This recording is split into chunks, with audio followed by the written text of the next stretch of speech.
कानले सुनेका कुराहरूलाई दूरीबाट प्रचार गर्ने, अँध्यारोमा भएका कुराहरूलाई उज्यालोमा प्रकट गर्ने, अद्भुत शक्ति र आश्चर्य कर्मलाई विद्युतीय तारबाट सम्प्रेषण गर्ने, यो हो आशिषका पलहरू, यो हो आशिषका पलहरू। आशिषका पलहरू कार्यक्रम हेरेर बस्नुहुने सम्पूर्ण श्रोता तथा दर्शकहरूलाई हार्दिक हार्दिक अभिवादन, जय मसीह तथा नमस्कार। म तपाईहरुको आफ्नै मित्र अशोक राई यस समय फेरि पनि कार्यक्रम लिएर उपस्थित भइसकेको छु। तपाईहरुको माझमा फरक फरक पाहुना व्यक्तित्वहरूलाई लिएर उहाँहरूसँगको महत्त्वपूर्ण कुराकानी, उहाँहरूसँगको वार्तालाप र उहाँहरूको जीवनमा उहाँले आर्जन गर्नुभएको सफलता असफलता बीचको गवाही, साक्षीहरू, स्मरणहरू, बायोग्राफीहरू, जीवन कथाहरू यहाँहरूलाई हामीले पेश गरिरहेका छौँ। र हाम्रो कार्यक्रमको जहिले पनि उद्देश्य यो हुन्छ कि धेरैभन्दा धेरै हाम्रा श्रोता तथा दर्शकहरूले उहाँहरूले जीवनमा प्रेरणा, प्रोत्साहन, उत्साह, शिक्षा, चेतावनी अनि यस अन्तर्वार्ताबाट पाउन्। यसै सिलसिलामा आज पनि तपाईहरुको माझमा एकजना मैले पाहुनालाई लिएर उपस्थित भइसकेको छु। उहाँ पाल्पा जिल्लाको ठाउँबाट झन्डै 12 वर्षदेखि भारतवर्षको पुनामा उहाँ रहेर र होटल व्यवसायहरू गर्दै आफ्नो परिवारहरूलाई पालन पोषण गर्दै अनि मण्डली एउटा समुदायलाई पनि नेतृत्व गर्दै र आफ्नो एउटा राम्रो होटल व्यवसायहरू पनि उहाँ गर्दै बसिरहनु भएको छ र सङ्घर्ष गरिरहनु भएको छ। उहाँको जीवनमा एकदमै जल्दा बल्दा गवाहीहरू छन्, साक्षीहरू छन्। उहाँको जीवनमा धेरै त्यस्ता अनुकरणीय, त्यस्ता प्रेरणादायी पाटाहरू छन् जुनद्वारा हामीहरू सबैजना लाभान्वित हुनेछौँ र आशिषित पनि हुनेछौँ। र आज त्यस्तो पाहुना व्यक्तित्वलाई म तपाईहरुको माझमा म लिएर आएको छु र उहाँलाई ढिला नगरिकन उहाँलाई स्वागत गर्नेछौँ। उहाँ आज हाम्रो कार्यक्रममा हुनुहुन्छ भीमु सारू मगर। भीमुजी, तपाईलाई हाम्रो कार्यक्रममा हार्दिक स्वागत छ। हुन्छ, जय मसीह साथै धन्यवाद छ। के कसरी समय बिताइरहनु भएको छ यी दिनहरुमा भीमुजी? हजुर प्रभु, यस समयमा विशेष त प्रभुलाई धन्यवाद दिनुपर्छ। सबै कुरामा परमेश्वरले साथ दिनु भएको कारण एउटा आनन्द नै मनाउनु पर्छ अनि धन्यवादी भई प्रभुमा यसरी समयहरू बिताइराखेको छु म। हजुर हजुर, भर्खरै केही समय मात्रै अगाडि यहाँ कोभिड-19 पोजिटिभद्वारा इन्फेक्टेड हुनुभएको थियो। यहाँको एकदमै धेरै मृत्युसँग पनि यहाँ सामना गरिरहनु भएको थियो। जानकारीमा आएसम्म यहाँको फोक्सो इन्फेक्सन चाहिँ 80% भइसकेको थियो। 20% मात्रै असल अवस्था रहेको थियो फोक्सोको। अनि साँच्चै मृत्युसँग यहाँनिर पौठे जोडी खेलिरहनु भएको थियो, लडाइँ लडिरहनु भएको थियो। के कसरी तपाईँलाई यो पोजिटिभ कोरोना पोजिटिभ भयो अनि के कस्तो सङ्घर्षहरू गर्नुभयो हजुर? हजुर एकदमै विशेष म एउटा प्रभुको जन अनि साथै सेवाकाई गर्ने व्यक्ति, साथै अलिकति आफ्नो परिवारको लागि केही शरीरको लागि भनेको होटल सानोतिनो गर्ने व्यक्ति। अनि म विशेष भन्नुपर्दा म यताउता हिँड्नु पर्थ्यो, बेसी बाहिर मार्केटिङमा जानु पर्थ्यो, भिडभाडमा हिँड्नु पर्थ्यो। त्यसै खण्डमा अब मौसम क्लाइमेट भनेको अब सधैँ एकैनाथ हुँदैन। अनि त्यतिखेर मलाई अलिकति रुगा खोकी जस्तो, खाँसी जस्तो, बुखार जस्तो आएको थियो। अनि त्यो आउँदा मैले सानो क्लिनिकहरूमा मेडिसिन लिएर मैले सेवन गरेर लिएँ। अनि त्यसले अलिकति फरक नपारेको कारण फेरि पछि जताउन गएँ। जताउन गएर पनि डक्टरले औषधि दिनुभयो। अनि औषधि दिएर पनि त्यसले 3 दिनसम्मको लागि डक्टरले औषधि दिँदा पनि त्यसले फरक भएन। झन् मलाई ट्याप्दै गयो, झन् मलाई अप्ठ्यारो हुँदै गयो। अनि पछि ठुलो हस्पिटलमा चेकअपको लागि रेफर गऱ्यो। अनि त्यहाँबाट चेकअप गर्दा साँच्चै नै मलाई चाहिँ धेरै नै अफेक्ट परिसकेको थियो। जस्तै मेरो फेफडा, छाती फोक्सो भन्छ, 80% ड्यामेज भइसकेको थियो। त्यस कारण चाहिँ मलाई सास लिन एकदमै गाह्रो हुन्थ्यो, एकदमै गाह्रो हुन्थ्यो। अनि त्यस कारण चाहिँ मलाई इमर्जेन्सी अनि अर्को फेरि हस्पिटलमा मलाई ट्रान्सफर गर्नुभयो। अनि स्पेन्डल हस्पिटलबाट, त्यसबाट युनिकर हस्पिटलबाट फेरि अर्को दिवानी हस्पिटलमा चाहिँ मलाई भर्ना गर्न गयो। अनि भर्ना गरेपछि लास्टमा रिपोर्ट आयो कोरोना पोजिटिभ, साथै मेरो छाती एफेक्ट अनि लिभरको पनि। अनि त्यसरी आए तापनि म निराश भएन, किनकि मलाई थाहा थियो प्रभु मसँग हुनुहुन्छ अनि प्रभुले हरेक कुरामा सहायता गर्नुहुन्छ भनिकन मलाई विश्वास थियो। अनि त्यो बेलामा म एडमिट भएँ अनि म अरूसँग नि समय बिताइरहेँ। अनि यसरी आउँदै दिनहरूमा, आउँदो समयमा, आउँदो घडीमा अनि परमेश्वरले यसरी मसँग बात गर्नुभयो, मसँग रहनुभयो। अनि परमेश्वरले मेरो जीवनमा यस्तो धेरै कामहरू गर्नुभयो, सँगै स्वास्थ्य परमेश्वरले दिनुभएको छ। यो 80% तपाईँको फोक्सो ड्यामेज हुँदाखेरि यहाँलाई शारीरिक रूपमा बाँच्ने आशा आफैलाई कतिको लागेको थियो? अनि त्यस्तो अवस्थामा यहाँलाई कतिको एउटा शरीरमा भएको कारणले डर, त्रास, मृत्युको डर, त्रास, एक प्रकारको दबाव हुन्छ नि, मानसिक दबाव, के कस्तो भएको थियो हजुर तपाईँलाई? हजुर, एकदम विशेष डक्टरले डाइरेक्टली भन्यो 15 रेक्टर चाहिँ माथि गइसकेको छ, यो चाहिँ लास्ट कन्डिसन हो, क्रिटिकल एकदमै लास्ट छ भन्न चाहिँ म त्यो बेलामा झस्याङ्ग भएन। सायद आज प्रभु मसँग नहुनु भएको भए, म प्रभुमा नभएको भए, म त्यो बेलामा म डर हुन्थेँ, त्रास हुन्थेँ। सायद भन्छ नि त नेपाली कहावतमा, मान्छे डराएर बेहोस हुन्थे। र ममा त्यो शक्ति थियो कि प्रभुले दिनुभएको थियो। मलाई त्यो 80% ड्यामेज भइसकेको छ। अनि त्यसपछि पनि लिभरको पनि प्रब्लम छ भन्न चाहिँ म त्यो बेलामा म झस्केन, म मृत्यु भन्ने कुरासँग म डरेन, किनकि मलाई थाहा थियो मृत्यु जीवन परमेश्वरमा छ। त्यस कारण म त्यो बेलामा पनि म मण्डलीलाई अझै सम्झाएँ, तपाईँहरूले चिन्ता नगर्नुहोस् मेरो लागि, तपाईँले बरु प्रार्थना गर्नुहोस् मेरो लागि, प्रभुसँग प्रार्थना गर्नुहोस् मेरो लागि, म ठिक छु है। मलाई सास लिन गाह्रो भइराखेको थियो, म एकदमै सास म अलिकति चलेपछि सासको बढिहाल्थ्यो, अठ्ठ गरिहाल्थ्यो। तर त्यो बेलामा पनि जब सास मेरो निस्किन्छ नि त, प्रभु तपाईँको हातमा छ, भित्र सास जान्छ, मैले भन्थेँ प्रभु तपाईँको हातमा छ।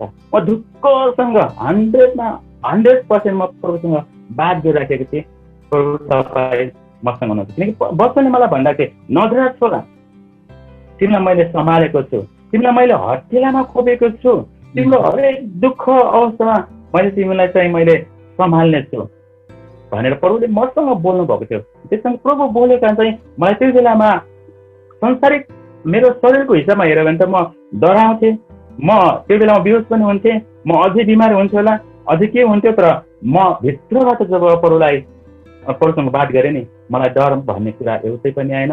त्यो बेलामा पनि म प्रभुसँग बात गरी नै राखेको थिएँ अनि प्रभुले मसँग यसरी काम गर्नु भयो। भनेपछि यहाँले आफ्नो आत्मा मनोबलहरू एकदमै बलियो बनाउनु भयो, परमेश्वरमाथि राख्नु भएको तपाईँको विश्वासलाई झन् तेजस्वी र प्रभावशाली बनाउँदै लानुभयो। तपाईँलाई अन्ततगत्वा त्यही विश्वास र भरोसाले नै तपाईँलाई मृत्युबाट जीवनमा ल्यायो। सहमत हुनुहुन्छ? हजुर, एकदम 100%। हजुर, भनेपछि आज प्रभु यीशु ख्रीष्टलाई यहाँले समयमै विश्वास गर्ने, ग्रहण गर्ने मौका नपाउनु भएको भए सायद यो अदम्य साहस, यो जोस, यो विश्वास, यो भरोसा सायदै उत्पन्न हुन्थ्यो होला है। हुन्छ, हजुर, एकदमै। साथै प्रभु हुनुहुन्छ र पो म छु है, प्रभु हुनुहुन्छ र पो म छु। आज प्रभु मसँग नआउनु भएको भए आज म यो ठाउँमा हुने थिएन।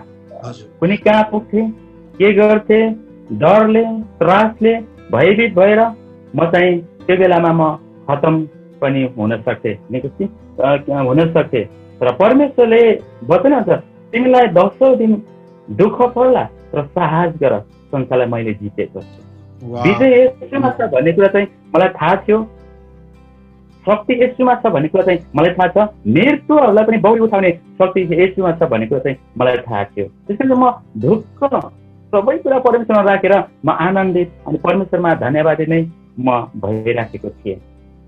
प्रेज द लर्ड। परमेश्वरको उच्च प्रशंसा होस्।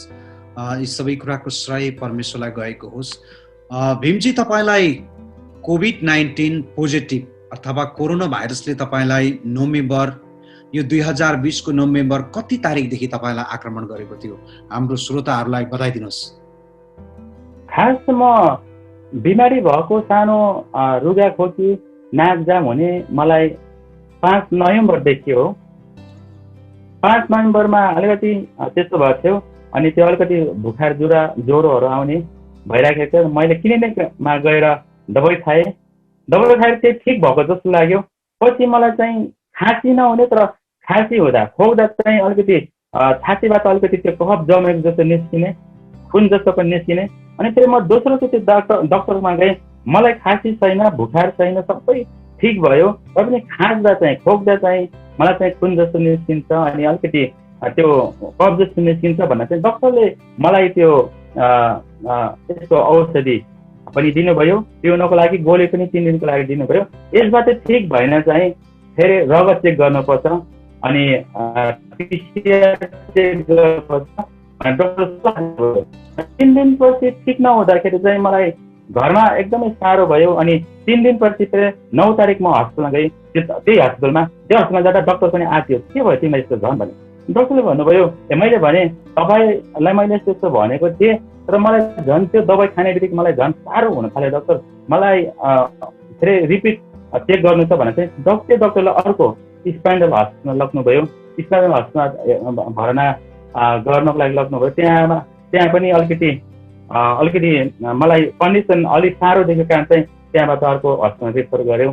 अनि युनिको हस्पिटलमा लगेपछि युनिको हस्पिटलमा चेक गऱ्यौँ, सिटी स्क्यान गऱ्यौँ, एक्सरे निकाल्यौँ।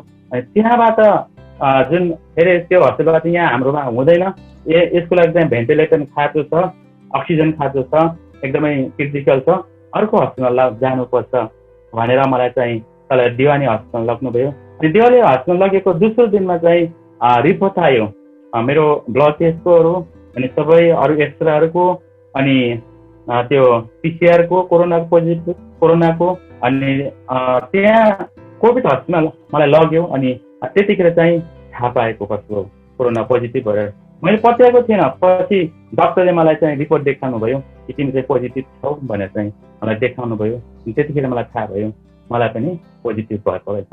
तर म डराएन, म प्रभुलाई धन्यवाद दिँदै यो रोग के पनि होइन तपाईँको नाउँमा, यो सबै सँगै हुनेछ, सबै कुरा ठिक हुनेछ भन्नेकन मैले सबै कुरा प्रभुको हातमा राखेँ। हजुर, यहाँलाई त्यो 80% यहाँको छाती ड्यामेज भइसक्दाखेरि चाहिँ सास फेर्नु तपाईँलाई कस्तो हुन्थ्यो, कस्तो सकस तपाईँले त्यतिखेर भोग्नुभयो, अनुभव गर्नुभयो?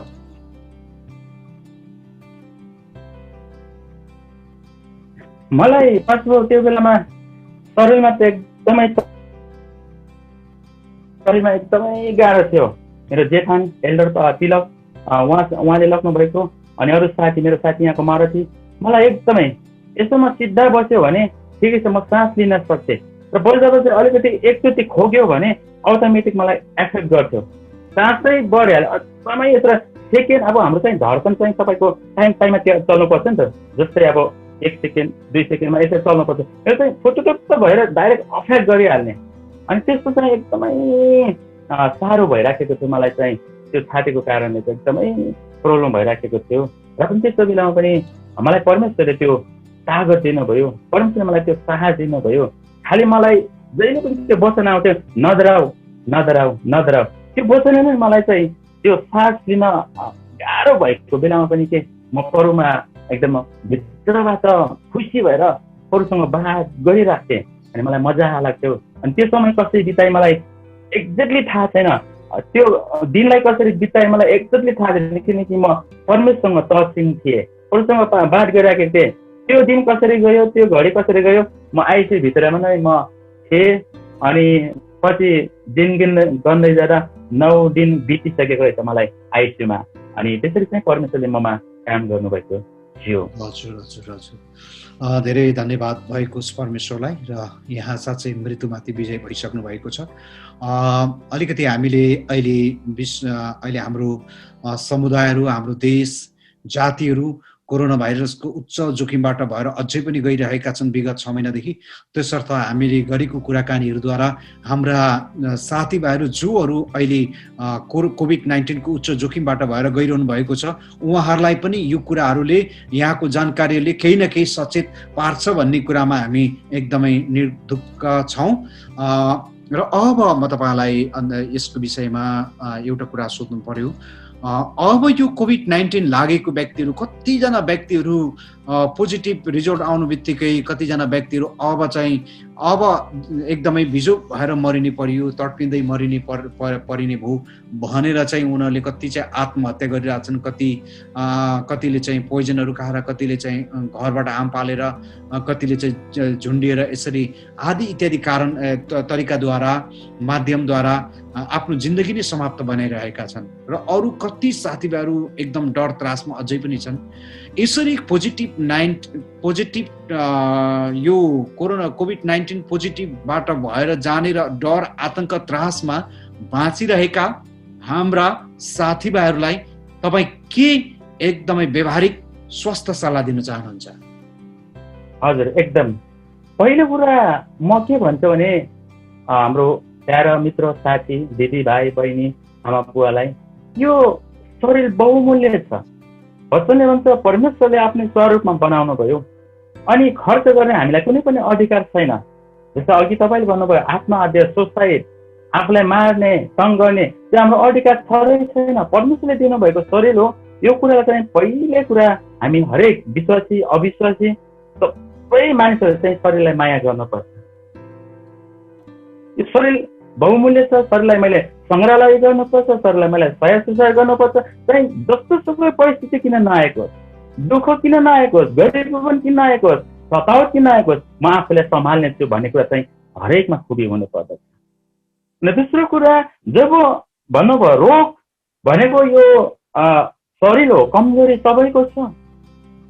कि बाइबल त भन्छ माटोको शरीर हो, कमजोरी छ, थकित छ, बिमार आउँछ। तपाईँहरूमा विभिन्न ठाउँमा छ, क्लाइमेट हिसाबले, मौसमको हिसाबले एकदमै शरीरमा बिमार हुने, कहिले ठिक हुने, त्यो भइरहेको छ। यो हाम्रो जीवनको, हाम्रो शरीरको यो एउटा खेल पनि हो। हुन्छ, अस्वस्थ हुँदैन भनेको होइन, स्वस्थ मात्रै हुन्छ भनेको होइन, अस्वस्थ हुन्छ। तर यो बेलामा म यहाँहरूलाई के धारै दिन चाहन्छु भने, के उत्साह दिन चाहन्छु भने, जहिले पनि तपाईँहरूले आफूलाई बनाउन सिक्नु। जब हामीले आफूलाई बनाउन सिक्छौँ, आफूलाई धैर्य धारण गर्न सिक्छौँ, आफूलाई विशेष जुन मनोत्व बलियो बनाएर अघि बढ्न सिक्छौँ, हरेकको समाधान चाहिँ यसले गर्नुहुन्छ। हरेक कुरामा सँगै चाहिँ विशेषले गर्नुहुन्छ। तपाईँले नजाने कुराहरू, मैले नजाने कुराहरू उहाँले सिकाउनुहुन्छ। तब मात्र हामी जीवनमा सक्सेस अनि जीवनमा विजय, जीवनमा चाहिँ तपाईँहरू मैले चाहिँ आशिषको अनुभव गर्न पाउँछौँ। अनि यही कुरा म उत्साह दिन चाहन्छु कि तपाईँहरू आज हुनुहुन्छ अवस्थामा, बिमारीमा हुनुहुन्छ, चाहिँ कोरोना मात्रै किन नहोस्, अरू भयङ्कर रोगहरू पनि किन नहोस्, तर आफूलाई बनाउनुहोस्। आफूलाई आत्मबलमा तपाईँहरूले साहसमा खडा गर्नुहोस् अनि विशेष आफूलाई बनाएर राख्नुहोस्। अनि रहन सहनदेखि, खानेपिउनादेखि हाम्रो माइन्ड छिट्टो झर्छ। हाम्रो दिमाग जहिले पनि हाम्रो दिमाग छिट्टो झर्छ। कहिले हामी झरिहाल्छौँ, कहिले हामी के सोची पठाउँछौँ, त्यो अनुसारले पनि हाम्रो जीवनमा चाहिँ एफेक्ट परिराखेको हुन्छ। जस्तै म भने नि जीवन घटनामा अस्ति मलाई डक्टरले 80% अब गइसक्यो भनेर चाहिँ म त्यो बेलामा आत्तिएको भएँ। त्यो बेलामा म हार्ट एट्याक भएर चाहिँ त्यो बेलामा खतम हुन्थेँ। तर म आत्तिएन, 80% छ। तर प्रभुमा म विश्वास गर्छु, प्रभुले सँगै गर्नुहुन्छ। म आत्तिएन। तिम्रो लिभर पनि खराब भइसकेको छ भने डक्टरले, म आत्तिएन, किनकि लिभर पनि ठिक हुनेछ, मलाई विश्वास थियो। हो, यो चाहिँ एउटा धैर्य हो, एउटा धारणा, एउटा विश्वास हो। तपाईँ र म प्रतिको एउटा आत्मा, मनोबल हो, भित्रबाट आएको शक्ति हो। जब भित्रबाट आउँछ नि शक्ति, तपाईँ मलाई ढाल्न सक्दैन, तपाईँ मलाई कुनै कुरा रोक्न सक्दैन। तपाईँ ममा त्यो क्षमता आउँछ, तपाईँ ममा त्यो पावर आउँछ। जब त्यो युनिटी पावर आउँछ नि, तपाईँ ममा हरेक कुरासँग लड्ने क्षमता हुन्छ अनि विजय पनि हामी पाउँदछौँ। हजुर, थ्याङ्क यू सो मच। यस समय हामी छोटो ब्रेक लिनेछौँ। यो हो आशिषका पलहरू, यो हो आशिषका पलहरू। ब्रेकपछि फेरि पनि यहाँलाई हार्दिक स्वागत छ। आदरणीय मित्रहरू, आजको हाम्रो वार्तालापले यहाँहरू जो जति अहिले कोरोना भाइरस कोभिड-19 को डर त्रासबाट भएर गइरहनु भएको छ, त्यसलाई सामना गरिरहनु भएको छ। कति हाम्रा मित्रहरू यस रोग बिमारसँग पोठेजोरी खेलिरहनु भएको छ, लडाइँ गरिरहनु भएको छ, लडाइँ जित्ने तर्खरमा हुनुहुन्छ। र यहाँहरूलाई हामी एकदमै आग्रह गर्न चाहन्छौँ, कोरोना भाइरस लाग्ने बित्तिकै कोही पनि मानिसहरू तत्कालै मर्दैनन्। यदि आजको हाम्रो पाहुना भीम मगरज्यूले जस्तै तपाईँहरूले पनि अदम्य साहस, एकदमै तपाईँले त्यो अदम्य साहस लिनुभयो, आत्मबललाई तपाईँले बढाउनु भयो, मनोबल गिरावट हुन दिनु भएन भने तपाईँहरूले निश्चय नै कोरोना भाइरस कोभिड-19 यो प्राणघातक महामारीमाथि विजय प्राप्त गर्नुहुनेछ। साँच्चै आज परमेश्वरले विश्वासमा यस्तो शक्ति दिनुभएको छ कि यो एउटा ईश्वरीय विश्वासको ऊर्जाले तपाईँको जस्तो सुकै मृत्युजन्य अवस्थामा पनि तपाईँलाई बचाउनको लागि, जीवनतर्फ नै उन्मुख हुनको लागि, जीवनतर्फ नै डोरिनको लागि तपाईँलाई अहिले ठुलो सहायता गर्नेछ। हुन्छ, हाम्रो पाहुनासँगको वार्तालाप अगाडि बढाउनेछौँ। अब हामी अलिकति केही विषयवस्तु सन्दर्भ, हामी फरक सन्दर्भतिर हामी जानेछौँ। अघि नै तपाईँहरूलाई मैले बताएको थिएँ र हाम्रो यहाँ पाहुनाज्यूले पनि बताइसक्नु भएको छ कि उहाँ इन्डियाको पुनामा एउटा होटल व्यवसायहरू पनि उहाँले गरिरहनु भएको छ। म अब यहाँहरूलाई सोध्न चाहेँ, भीमजी, तपाईँले कसरी यो पुनामा कहिले तपाईँ प्रस्थान हुनुभयो नेपालबाट, अनि तपाईँलाई यो होटल व्यवसायमा लाग्नुभन्दा अगाडिको तपाईँको सङ्घर्ष, तपाईँले के कस्ता सङ्घर्षहरू गर्नुभयो? निश्चय नै कुनै पनि कुराहरू स्टार्टिङमा त, सुरुवातमा त कुनै कुराहरू सजिलो हुँदैन। एकैचोटि मान्छेहरूकोमा एकाएक रातारात जादुको छडीमा आर्थिक उन्नति हुने, व्यवसायहरू एकदमै विस्तार हुने काम त पक्कै हुन्न। यहाँले के कस्ता त्यस्ता सुरुका दिनहरूमा सङ्घर्ष गर्नुभयो? कसरी तपाईँ, कहिले र कसरी तपाईँ इन्डियामा प्रवेश गर्नुभयो? हजुर, एकदम धन्यवाद। विशेष तपाईँलाई थाहा छ, नेपालीको कमजोरी अलिकति नेपालमा भनेको जस्तो रोजगार नपाएको कारण चाहिँ मानिसहरू बाध्यताले या त बाहिर जानुपर्छ या त कुनै न कुनै काम गरिराख्नु पर्दछ। अनि त्यसै खण्डमा म पनि विशेष 2003तिर म इन्डिया पसेको थिएँ, पाइला टेकेको थिएँ। अनि 2003मा म इन्डियामा पसेर लगभग 1 साल 2-3 महिना जति म यहाँ जब गरेँ। यहाँ आएर म ढाँटिनँ, भाडा धुने काम गरेँ। यहाँ आएर मैले त्यो बेलामा स्यालेरी भनेको दिनको 30 रुपियाँ थियो, 30 रुपिस महिनाको 900 थियो। अनि पछि मैले भाडा धुँदा 3-4 महिनामा म अलिकति कुकमा सिकेँ। कुक सिकेपछि म 8-9 महिना कुक गरेँ। अनि त्यो बेलामा कुक गर्दा चाहिँ मलाई 120 रुपिस, 3600 महिनाको दिन्थ्यो इन्डियन।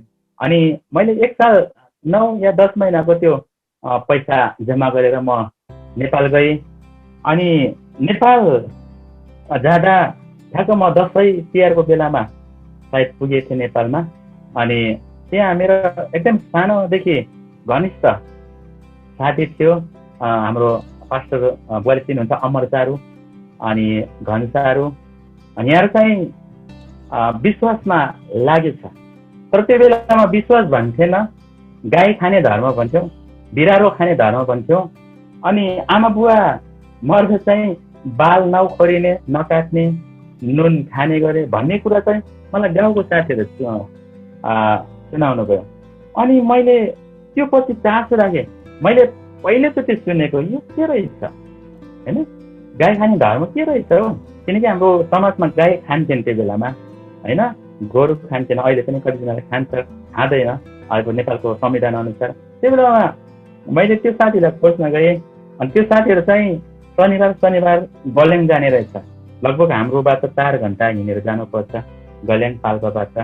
अनि साथीलाई भेटेँ मैले, साथीलाई भने तपाईँहरूको गाई खाने धर्म लाग्नु भएको गरे त भन्न चाहिँ साथीले भने होइन गाई खाने धर्म होइन, विश्वास भन्छ, तपाईँ पनि चर्चमा हिँड्नुपर्छ, जाऊँ न भने। मलाई शनिबार लगेर जानुहुन्थ्यो। यहाँ हाम्रो आदरणीय पास्टर अशोकजीले जुन गल्याङ स्थापना गर्नुभएको थियो सेवाकै, अनि उहाँले धेरै माया गर्नुहुन्थ्यो। त्यो बेलाको फल मलाई झल्झल्की आउँछ, खाने पिउनेदेखि अनि हरेक अराउने कुरादेखि बोल्ने शैलीहरू त्यो मैले कहिले बिर्सिदिनँ। अनि कहिले हामी शनिबार गएर फर्किन्थ्यौँ, शनिबार नफर्क्यो भने त्यो दिन पाठुवाको घरमा बसेर आउँथ्यौँ। अनि पाठुवाले जति पनि गाउँको मान्छे आउँदा पनि बिचरा बनाएर खिलाउनुहुन्थ्यो, मासु बनाएर खिलाउनुहुन्थ्यो, राम्रो राम्रो भात। एकदम मलाई याद छ, ताजा छ। अनि हामी कति त गाउँको साथीलाई उठाएर लैजान्थ्यो नि त, 10 जना 8 जना 9 जना त्यत्रोजनालाई पनि उहाँले खिलाउनुहुन्थ्यो सबैजनालाई। अनि त्यसरी गरेर चाहिँ म बिस्तारै सङ्गतिमा शनिबार जान्थेँ। तर बुझ्थेन मैले आमेन हालेलुया भनेको चाहिँ मलाई याद छ, तर एउटा लौ दाजु सुन न भन्ने कुरा चाहिँ भजन मलाई याद छ। त्यो चाहिँ मलाई कन्फिडेन्स छ होइन, त्यो बेलामा लौ दाजु सुन यो बचाउन भनेको चाहिँ मलाई थाहा छ। अनि बिस्तारै चर्चमा म बस्थेँ, अझै अगाडि बस्दा अलिकति सोध्छ कि भनेर म पछाडि बस्थेँ। पछाडि बजाउँदा म त निदै हालेर गएको थियो, हेर्थेँ। त्यसो गर्दै म 1-2 शनिबार 3 शनिबार मैले कटाएँ। अनि पछि अलिकति बुझेँ, कारण चाहिँ पास्टरलाई सोध्नुभयो, भाइ अब तपाईँहरूले ग्रहण गर्नुपर्छ, ग्रहण गर्नु भनेको यस्तो हो, उहाँलाई विश्वास गर्नु भनेको यस्तो हो, अनि उहाँको यो गर्नु यस्तो उहाँले भन्नुभयो। अनि जुन शनिबारको दिउँसो बिहान सङ्गति गऱ्यौँ, 10:30 बजी सङ्गति हुन्थ्यौँ। अनि साँझ त्यो दिन हामी त्यहीँ बस्यौँ। अनि राति चाहिँ 9 बजीतिर सायद हामी परुमा घुस्ना टेकेको। अनि त्यसरी गर्दै गर्दै धेरै लामो जान्छ बताउँदै जाँदा। त्यो सबै मलाई झल्झल्की त याद छ, तर म सत्यमा जान्छु। त्यसो गरेर अनि ग्रहण गरेर म हप्तापछि हामी बिहानको 6 बजी हिँड्थ्यौँ यता पाल्पाबाट। 10 बजी त पुलुक्कै पुग्नु पर्थ्यो स्याङ्जा चर्चमा। हामी जाँदा त्यहाँ थैकडी बजाउँथ्यौँ, मारुला एकदमै पछि बुझ्दै जाँदा त मलाई एकदमै भित्रबाट उमङ आत्तिसले भएर कहिले पुग्यो हुन्थ्यो कि कहिले पुग्यो हुन्थ्यो। अनि जान्थ्यौँ। त्यसरी म ग्रहण गरेर 4 हप्ता लगभग 4 हप्ता जति म चर्चमा हिँडेँ। त्यसपछि अब इन्डिया जाने भनेको फेरि मलाई यो भयो, साथीहरूले भन्नुभयो। त्यसमा चाहिँ म पास्टरवाला भने म चाहिँ अब इन्डिया जाँदैछु, किनकि मैले रोजगार उता गरिराखेको छु। त्यसो भने बप्तिस्मा लिएर जानुपर्छ र क्लास चाहिँ दिनुपर्छ। उहाँले क्लास दिनुभयो, उहाँ राखेर क्लास दिनुभयो, बप्तिस्माको बारेमा सिकाउनु भयो, डुब्नु भनेको, चौल्नु भनेको, पखाल्नु भनेको, अनि निस्किनु भनेको यो। अनि बुझेपछि मैले बप्तिस्मा लिएर म केही दिन पाटुवाको त्यहाँ सेवाकाईमा सबै कुरामा उपस्थित भएँ। त्यसपछि म चाहिँ फेरि इन्डियातिर लागेँ। अनि इन्डिया आएर फेरि पनि म 1.5 साल या त 1.5 सालको अवधिभित्रमा म वापिस नेपालमा गएँ। वापिस नेपालमा गएर पनि फेरि म हजुरको सबै सेवाकाईमा सङ्गतिमा म सहभागिता भएँ होइन। त्यहाँ धेरैसँग भेटघाट गरेँ। अनि केही महिना बसेर फेरि म यसरी इन्डिया आएर अनि जुन मैले यहाँ रोजगार गर्थेँ, पहिला काम गर्थेँ, त्यो होटलै मैले चलाएँ। त्यो होटलै मैले लिएँ। अनि आजसम्म परमेश्वरले मलाई त्यो सानो बिजनेस, म सानो भन्दिनँ, परमेश्वरको नाममा सानो पनि ठुलो छ, परमेश्वरको आशिष ठुलो छ, परमेश्वरले जुन मलाई दिनुभएको छ। अनि आज लगभग 2007को अवधि न 8को अवधिभित्रमा मैले होटल चलाएर अनि यसरी व्यवसाय गर्दै आएको छु। अनि यसमा परमेश्वरको पहिले हात छ, परमेश्वरको पहिले निगाह छ। अनि परमेश्वरले प्रशस्त मात्रामा आशिष दिनुभएको छ। अनि आजको दिनमा पनि म आज 2020 आज जुन लगभग 12 साल जति होटल व्यवसायमा लागेको छु। अनि व्यवसायको साथसाथै मैले जुन सेवाकाईमा पनि यहाँ हाम्रो साथीहरूसँग मिलेर म विशेष परुमा समय बिताउने गरेको छु, परुलाई समय दिइराखेको छु। म चाहिँ फुली सेवाकाईमा छैन, फुली बिजनेसमा पनि छैन, म चाहिँ पात गरेर चाहिँ आज यसरी गरिराखेको छु। मैले आधा पहिलो जति यता खर्च पनि राखेको छु। त्यसबाट जति पनि स्रोत आउँछ हाम्रो परिवारको जीविका हामीलाई बाँच्नुपर्छ शरीरमा, किनकि बच्ने खाना खानुपर्छ, काम गर्नुपर्छ।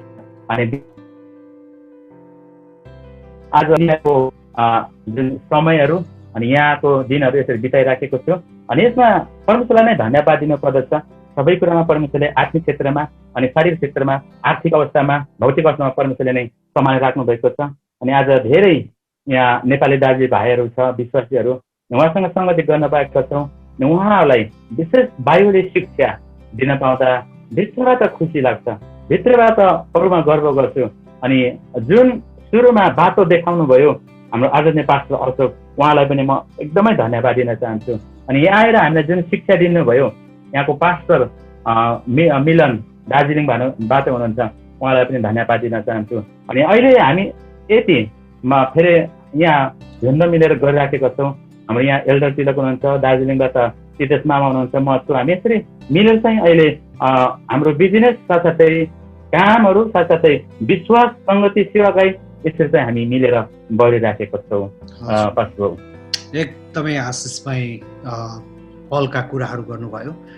साँच्चै अत्यन्तै आशिषमय परिश्रम, कडा परिश्रम, मेहनतको बावजुद परमेश्वरले यहाँहरूलाई प्रमोसन गराइरहनु भएको छ। भीमजीलाई एउटा प्रश्न सोध्नु मलाई मन लाग्यो। तपाईँले यसरी चाहिँ प्रभु येशू ख्रीष्टलाई विश्वास गर्नुभएपछि समथिङ तपाईँले 2003बाट चाहिँ प्रभु येशूको बारेमा यहाँले चाहिँ जान्नुभयो र त्यसपछि ग्रहण पनि गर्नुभयो। तपाईँलाई यस्तो लागेको छैन तपाईँले आफ्नो पिता पुर्खाको धर्म, कर्महरू, परम्पराहरूलाई त्यागेर अर्को नयाँ धर्मलाई ग्रहण गर्नुभएको, त्यसलाई लिनुभएको जस्तो तपाईँलाई लागेको छैन? एकदमै धन्यवाद पर्छु। विशेष गरी यो कुरा चाहिँ नबुझ्दा चाहिँ लाग्दो रहेछ। जस्तै एउटा फल छ, त्यो फललाई टाढाबाट हेरेकन त्यो मिठो छ, त्यो गुलियो छ, त्यो अमिलो छ भन्न हाम्रो मूर्खता रहेछ। अनि आज मलाई यो किन लाग्दैन भन्दा चाहिँ पिता पुर्खाबाट मानेको कुरालाई त्यागेको मा किन मलाई दुःख लाग्दैन भन्दा चाहिँ मैले आज सत्य पाएको छु, सत्य बुझेको छु, जीवन पाएको छु, अनि मूल बाटो भेटेको छु। यसकारण चाहिँ जो मूल बाटो नै छैन, जो कुरा सत्य नै छैन, त्यसलाई छोडेर चाहिँ त्यति फरक नपर्ने रहेछ। र जुन मूल बाटो भेटेको छौँ, जुन सत्य कुरा भेटेको छ, त्यसमा लागिरहँदा चाहिँ अर्कै आनन्द, अर्कै नयाँ कुराहरू चाहिँ अनुभव गर्दा चाहिँ त्यसमा अझै खुसी हुने कुरा चाहिँ म आफैमा देख्छु। हजुर हजुर, thank you so much. Bhimji, कतिचोटि हाम्रा साथीभाइहरू व्यवसाय, अरू साथीहरूले गरेको व्यवसायहरू, उद्योग धन्दाहरू देखेर आफूले पनि उद्योग धन्दा व्यवसाय गर्नको लागि उहाँहरू कमर कस्नुहुन्छ, केही समय लाग्नुहुन्छ, हरेस खानुहुन्छ, छोड्नुहुन्छ, फेरि अर्को ठाउँमा जानुहुन्छ, त्यहाँ पनि हरेस खानुहुन्छ, छोड्नुहुन्छ। यसरी जीवनमा असफल भइरहने, व्यवसाय कुनै काम धन्दा गर्दाखेरि असफल भइरहने साथीहरूलाई सफल बन्नको लागि, सफल उद्यमी, सफल व्यवसायी बन्नको लागि के सल्लाह परामर्श यहाँले दिन चाहनुहुन्छ? हजुर, एकदम धन्यवाद। विशेष म यहाँहरूलाई के भन्न चाहन्छु भने चाहिँ भन्छ नि त, मेहनत अनि परिश्रम भनेको एकदमै हाम्रो लागि राम्रो हो। परमेश्वरले पनि मन पराउनुहुन्छ कुरालाई। बिना मेहनती, बिना परिश्रम परमेश्वरले टाढैबाट चिन्नुहुन्छ अनि परमेश्वरले फ्याँक्नु पनि हुन्छ, परमेश्वरले मन पराउनुहुन्न भनेर बाइबलमा लेखेको छ। अनि पहिलो कुरा, जब हामी मेहनत गर्छौँ, यो त ट्रायल भन्छ नि त, ट्रायल भएपछि जब हामी पास त हुन्छौँ, जब हात लगाउँछौँ, जब हात लगाएपछि हामी सिक्छौँ।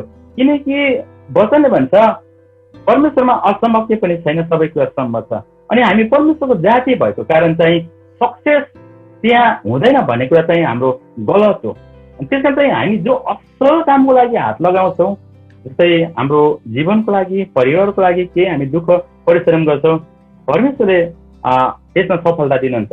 भन्छ नि त, धैर्यको फल मिठो हुन्छ, धैर्यको पर्खाइको फल मिठो हुन्छ। हामी धेरैजना कतिचोटि के हुन्छ भने म अघि नै भने धैर्य नभएको कारण, हामी पर्खिन नसकेको कारण, सानो लस हुँदा, सानो घाटा जाँदा हामी चाहिँ अब यो हुँदैन रहेछ भनेर खुट्टा झिकेर अर्को खुट्टामा हालेको काम चाहिँ अर्को नाम जस्तै दुईटा नाउँमा खुट्टा टेकेको जस्तो हुन्छ, दुख्छौँ के। त्यसमा चाहिँ बाइबलले हामीलाई एउटा उदाहरण दिएको छ, तिम्रो जब सक्सेस पाउन चाहन्छ भने एउटा नाउँमा मात्रै खुट्टा हाल भनेको छ, एउटा नाउँमा मात्रै टेक भनेको छ, दुईटा नाउँमा होइन। जब हामी दुईटा नाउँमा टेक्नु भनेको दुई मन बनाउनु हो। वचन भन्छ यो सियोनका मान्छे दो मनका नहो र एउटै मन भएको र सबै कुरामा लागिरह अनि गर्दै जाऊ, सफलता त्यसमा पाउँछौ। अनि आज हामी पनि धेरै यस्तो हाम्रो साथीभाइहरू छ कि 2 महिना गऱ्यौ 3 महिना गऱ्यो भएन, फेरि अर्को गर्नु पर्यो, त्यहाँ पनि हुँदैन फेरि अर्को गर्ने। र त्यस्तो होइन, हामी मेहनत गर्छौँ त मेहनत गरेर त्यसमा तपाईँहरू मैले पर्खिनु पर्छ, किनकि इन्तजारको फल मिठा हो त हिन्दीमा भन्छ, राम्रो छ होइन। धैर्यको फल मिठो हुन्छ भनेर नेपालीमा भन्छ। त्यहाँ चाहिँ जब तपाईँहरू मैले धैर्य गर्न सिक्छौँ नि, जवाब परमेश्वरले दिनुहुन्छ, उत्तर परमेश्वरले दिनुहुन्छ, सक्सेस अनि समाधान परमेश्वरले गर्नुहुन्छ। तर तपाईँहरू मैले पर्खिनै सक्दैनौ, त्यो कुराले तपाईँहरू मैले धैर्य धारण गर्नै सक्दैनौ। तपाईँहरू म त दुख्ने त त्यस्तै हो, हताश निराश हुने त त्यसै हो। त्यसमा चाहिँ आशा भरोसा सफलता सक्सेस केवल यसुबाट आउँछ। अनि हामी उहाँमा बसेर जब गर्छौँ नि, एक दिन अवश्य नै हाम्रो मेहनतको फल उहाँले दिनुहुन्छ। हजुर, त्यसपछि चाहिँ एउटा सफल व्यवसायी, सफल उद्यमी, सफल कुनै पनि जागिरी बन्न सकिन्छ होइन त? हजुर हजुर एकदम। ओके, धेरै धन्यवाद छ। यहाँले आफ्नो जीवन सङ्घर्ष, परिश्रम, मेहनतको अनुभवबाट यहाँले हाम्रा श्रोता तथा मित्रहरूलाई साँच्चै यहाँले एकदमै परामर्श सल्लाह दिनुभयो। तपाईँलाई धेरै धन्यवाद। साँच्चै एउटा अहिले वैज्ञानिकहरू अथवा विशेषज्ञहरू को भनाइअनुसार कुनै पनि व्यक्ति कुनै पनि काममा, कुनै पनि व्यवसायमा, कुनै पनि धन्दा गर्दाखेरि सफल हुनको लागि उसले कम्तीमा नै 10,000 घन्टा उसले काम गर्नुपर्छ भन्छ। 10,000 घन्टाको हिसाब गर्दाखेरि 5 वर्ष हुन आउँदो रहेछ। 5 वर्षसम्म चाहिँ अथक मेहनत परिश्रम विचलित नभइकन गर्नु पर्दो रहेछ र त्यहाँबाट साँच्चै गरियो भने अनि सफलता पाइने कुरामा एकदमै टुङ्गोमा पुगिन्छ। हामी कार्यक्रमको अन्तिमतिर छौँ। बातचित गर्न साह्रै आनन्द लागिरहेको थियो, एकदमै म पनि उत्साहित भइरहेको थिएँ। एउटा सफल व्यवसायी हुनुहुन्छ यहाँ, होटलहरू 2 ठाउँमा होटल गरिरहनु भएको छ, 7 जना जति व्यक्तिहरूलाई यहाँले रोजगार दिइरहनु भएको छ। अनि यो आफैमा पनि एउटा उदाहरणीय र अनुकरणीय काम हो। अब कार्यक्रम अन्ततिर जाँदै हाम्रा आशिषका कार्यक्रम, यो आशिषका पलहरू कार्यक्रम हेरेर बस्नुहुने तमाम हाम्रा श्रोता तथा दर्शकहरूलाई तपाईँ के सन्देश दिन चाहनुहुन्छ? हजुर एकदमै धन्यवाद छ। विशेष म यहाँलाई यही उत्साह दिन चाहन्छु कि यहाँबाट जति पनि तपाईँहरू जहाँ पनि हुनुहुन्छ, जुन आशिषको पलबाट सन्देश छनुहुन्छ, जहिले पनि हामीलाई उत्साह, उमङ्ग अनि आशिषको कुरा चाहिँ त्यहाँबाट हामी पाइराखेको हुन्छौँ। म पनि हेरिराख्छु। अनि तपाईँहरूले पनि यहाँबाट केही सिक्न चाहनुहुन्छ, केही अनुभूति लिन चाहन्छ भने तपाईँले यहाँबाट असल कुरा खोजी गरेर आफ्नो जीवनमा उतार्नुहोस्, जीवन बनाउँदै जानुहोस्। अनि जीवन के हो, हाम्रो यात्रा कहाँसम्म हो, मानिस किन आयो, मानिस किन जानु पर्दछ, हाम्रो यो आशिषको फलबाट जीवनको कुराहरू, आर्थिक कुराहरू, शारीरिक कुराहरू, भौतिक कुरा चाहिँ धेरै लाभदायक कुरा चाहिँ हामी पाइराखेका हुन्छौँ। अनि दर्शक श्रोता मित्र जति पनि छ परमेश्वरको जन सबैजनालाई म यही उत्साह दिन चाहन्छु, तपाईँहरूले असल कुरा नछोड्नुहोस्, असल कुरालाई खोज्नुहोस्, सत्य कुरालाई खोट्याउँदै जानुहोस्। अनि आज यो आशिषको फलबाट यो कुरा आज बगिराखेको छ। तपाईँहरूले यो बगिराखेको कुराबाट थाप्नुहोस्, लिनुहोस् अनि जीवनमा तपाईँहरूले परिवर्तन, जीवनमा त्यो आशिषको फलहरू तपाईँहरूले पनि अनुभव गर्नुहोस्। हाम्रो निमन्त्रणालाई यहाँले सहर्ष स्वीकार गरी अत्यन्तै बहुमूल्य समय दिनुभयो र आफ्ना महत्त्वपूर्ण गवाही साँचेहरू राखिदिनु भयो। आफ्ना दृष्टिकोण, धारणाहरू, आफ्ना बुझाइ, आशिषका पलहरू यहाँले सेयर गरिदिनु भयो। तपाईँलाई धेरै धन्यवाद। धन्यवाद छ हजुरलाई पनि। यो हो आशिषका पलहरू, यो हो आशिषका पल